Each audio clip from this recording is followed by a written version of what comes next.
अगर इनकी सरकार आएगी तो अक्टूबर 2024 तक ये चैनल पे आप काम कर सकते हो। अक्टूबर के बाद में सब पूरा सिस्टम खत्म हो जाएगा।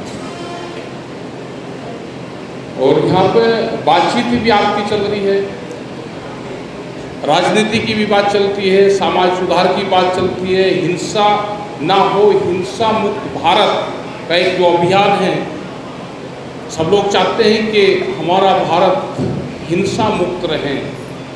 लेकिन जब देश का राजा की इच्छाएं हैं कि जनता आपस में लड़े, मेरी प्रजा आपस में लड़े, तो कैसे मुक्त रहेगा?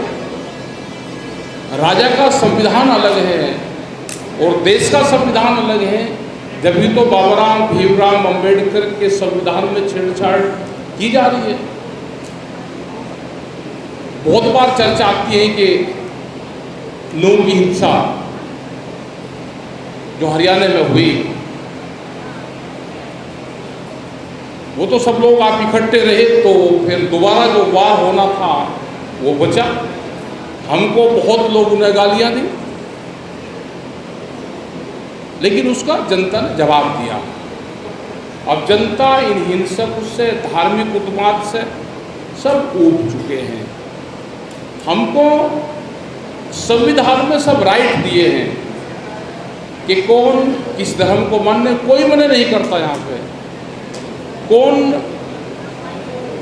किस टाइम पूजा करेगा, कैसी पूजा करेगा, उसको कोई मना नहीं है, सबको राइट्स दिए गए हैं। लेकिन अगर धर्म के बहाने पॉलिटिक्स होगी, लोगों को बहका के और हिंसक रास्ते पे धार्मिक उससे लेकर जाया जाएगा, तो उससे देश को नुकसान होगा। और वो एजेंडा इनका बिल्कुल साफ हो गया है। अभी भी बहुत ये चल रहे, हमने कहा है हम भी पक्के हिंदू हैं, हिंदू धर्म को मानते हैं और हमारे तो जन्मजात मानने वाले लोग हैं सब। और गाँव में मंदिर बने हुए हैं, हमने तो सब गाँवों में मंदिर बनते देखे, वाल्मीकि मंदिर भी बने हैं, वहाँ पे शिवालय भी बनते देखे, और सब जगह मीटिंगें होती थी। आज से 35 साल पहले, 30 साल पहले भी गांव में मीटिंग होती थी। और कभी कभी होती थी कहाँ वाल्मीकि मंदिर पर आज मीटिंग है, आज अंबेडकर भवन पे मीटिंग है। क्योंकि जब किसान भवन वहाँ नहीं था तो मंदिरों में जगह थी, और सब मंदिरों में मीटिंगें हमने होती देखी।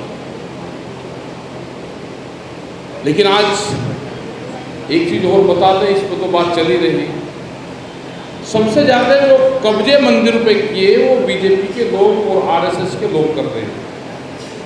अभी भी आपके भी गांव में जो भी मंदिर हो, उनसे पीछे मत हटना, क्योंकि जो उनसे हथियार की जरूरत लड़ाई में है, आपने अगर वही छोड़ दिया तो आपकी हार हो जाएगी, आपकी हार होगी पक्की। वे हिंदुत्व की बात करते हैं, हम भी करते हैं। वे हिंदुत्व भी दो तरह के हैं।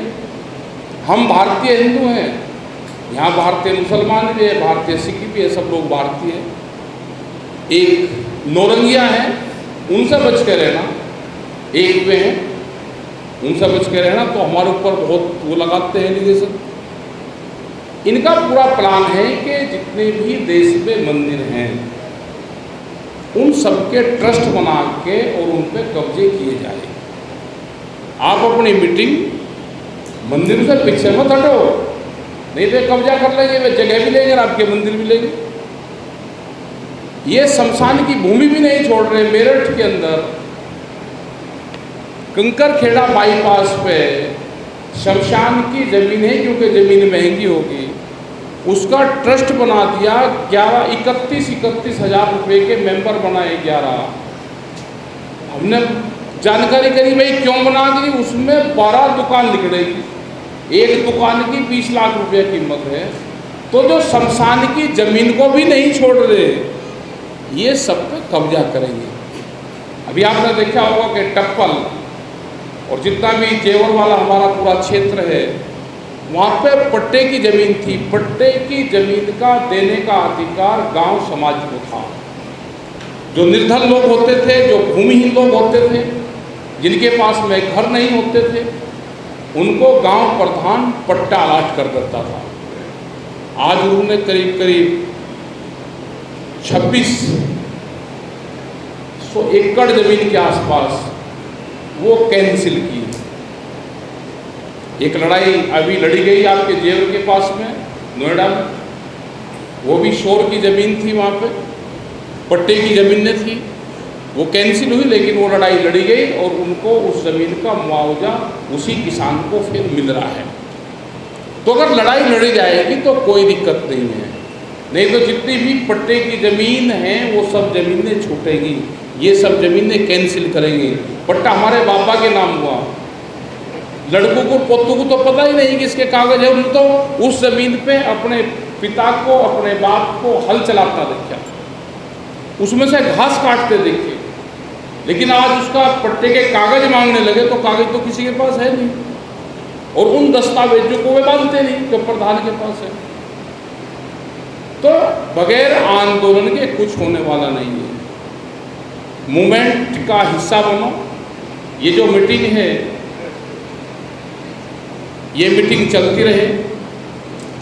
हिंसा मुक्त भारत का जो अभियान है, ये आप जारी रखो। इसमें इस बैनर पे सब लोग जहाँ पे भी मीटिंग करोगे, इस बैनर पर लोग आएंगे। आज लोग हिंसा नहीं चाहते। क्या आपने देखा कि पॉलिटिकल पार्टी के नेता क्या दंगे में आगे चले? पहले राजा महाराजा होते थे, लड़ाइयाँ होती थी, महल से निकल के उनका बच्चा राजा आगे लेकर चलता था, भाई चल। क्या आज कोई पॉलिटिशियन जो हिंसा करवा रहे हैं वो कोई आगे चलते हैं? वो तो बात बताते हैं। हमको मिल गए कुछ ट्रेन में लोग झूठ बोलते हैं, कोरा झूठ। उन्हें कहा जी गन्ने का भुगतान हो गया बिहार में, जब उनकी सरकार थी बिहार में ये हो गया। मगर भाई बिहार में तो हो गया नहीं, नुकसान बहुत हो रहा। कह रहे जी यहाँ पे भी ये हो गया। और जी मुजफ्फरनगर में कुछ नहीं करा जी, कुछ नहीं करा जी, उनका कोई नुकसान नहीं करा। मगर भाई आप थे वहाँ पे, लोग आपस में लड़के जेलों में चले गए, वहाँ 7000 मुकदमे दर्ज हुए। आप पे किसी के मुकदमा दर्ज हुआ? कह रहे नहीं, हम तो बात बताते हैं, हम लड़ते नहीं, हम तो बात बताते हैं। तो भाई ये लोग तो बात बताने वाले हैं, इनकी बातों से बगल रहो, लड़ाई झगड़े से दूर रहो, अपनी पढ़ाई पे ध्यान दो, अपने काम धंधों पर ध्यान दो, अपने बच्चों को नशे पत्ती से दूर रखो। कि ये नहीं कि वोट नोट दे दिए और उसके बदले में वोट दे दी। कौन देश को बचा रहा है, आप वहाँ पे भी उस पर भी ध्यान लगाना। ये अभियान चलता रहेगा। जहाँ जहाँ पे भी हमारे भी टाइम होंगे और टाइम मैच करते रहेंगे तो हम लोग भी आते रहेंगे। ये अभियान चलेगा। हमारे जितने भी सीनियर लीडर हैं, बहुत बुद्धिजीवी लोग हैं, सब हमारी बहनें जो बच्चे हैं, इन्होंने वहाँ पे भी पूरा अभियान चलाया। वहाँ पे बच्चों को एजुकेशन दी,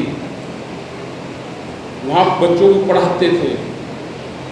तो एक मूवमेंट था, वहाँ पे भी बहुत लोग आए। जितने भी यूट्यूबर को हम देख रहे, बहुत बच्चे वहाँ पर आते थे। आज इतने लोगों को देख के भाई खुशी हुई, क्योंकि बड़े चैनल ने अब आना छोड़ दिया। बड़े चैनल तो सब गायब हो गया। अब जो भी देश को सहारा है, ये यूट्यूबर का सहारा है। ये कितने दिन रहेगा ये भी नहीं पता। जैसे हमारी फेसबुक थी तो नूह के बाद में उसी दिन हमारा पूरा सिस्टम बंद कर दिया, ब्लॉक कर दिया कि आप हिंसक बात करते हो।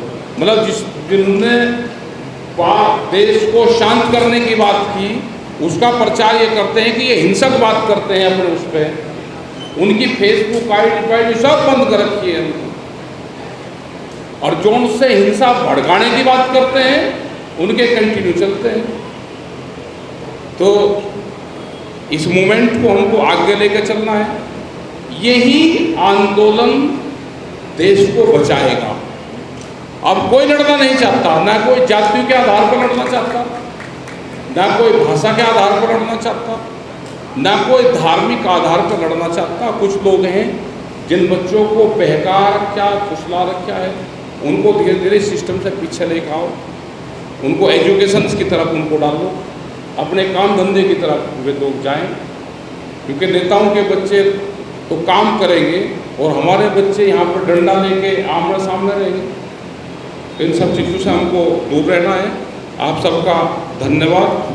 बहुत बहुत ये प्रोग्राम चला है, क्योंकि कल भी हम कर्नाटक चले जाएंगे 8-10 दिन के लिए। कल प्रोग्राम है, कल से हम जा रहे हैं कर्नाटक में। कर्नाटक वालों ने बड़ा अच्छा जवाब दिया है, और जिस तरह से ये वन नेशन वन इलेक्शन की बात कर रहे हैं, इनकी बहुत खतरनाक चाल है इनकी।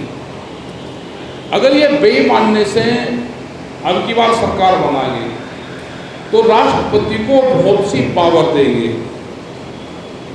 मोदी प्रधानमंत्री बनने के बाद में 2027 में राष्ट्रपति बनेगा, और जब तक पूरी ताकत इसके हाथों में आ जाएगी, विपक्ष की सरकार अगर कहीं होगी तो उसको घेरेंगे ये। आज तो 2 या 3 बार शायद है कि राष्ट्रपति शासन लगा सकते हैं, गवर्नर रूल। उसके बाद में 1 साल सरकार नहीं चलने देने के, सरकार को घेरेंगे, और 4 साल तक वहाँ पर राष्ट्रपति रूल रहेगा। ये इनकी बड़ी प्लान इनकी है। इसका विरोध रहना चाहिए, इसका विरोध होना चाहिए, और पूरा देश साथ में है, इनके साथ में कोई नहीं है। वोट इनको कोई देना नहीं चाहता, लेकिन फर्जी तरीके से ये लोग जीतते हैं। हारे हुए कैंडिडेट को जीत का सर्टिफिकेट देते हैं, लेकिन विपक्ष वाले भी भाई खाली इस मूवमेंट के, इस आंदोलन के भरोसे ना रहे, यूट्यूबर के भरोसे आप इलेक्शन नहीं जीतोगे जब तक आप सड़कों पर नहीं आओगे। पॉलिटिक्स का मतलब है कि या तो आप सत्ता पे काबिज रहो, आप कुर्सी पे बैठो, अगर कुर्सी पे नहीं बैठते तो सामने बैठ के कुर्सी की कमी गिनो, उसके लिए आंदोलन करो। ये अगर आप में दम होगा तो आप जाओगे, नहीं तो डरा के धमका के आपको या तो अपनी पार्टी ज्वाइनिंग करवा देंगे या जेल भेज देंगे। अगर आप जेल से डर गए तो भाई ये देश गया, इसको बचाने वाला कोई नहीं है। तो आपका धन्यवाद। जय हिंद, जय भारत, जय भीम।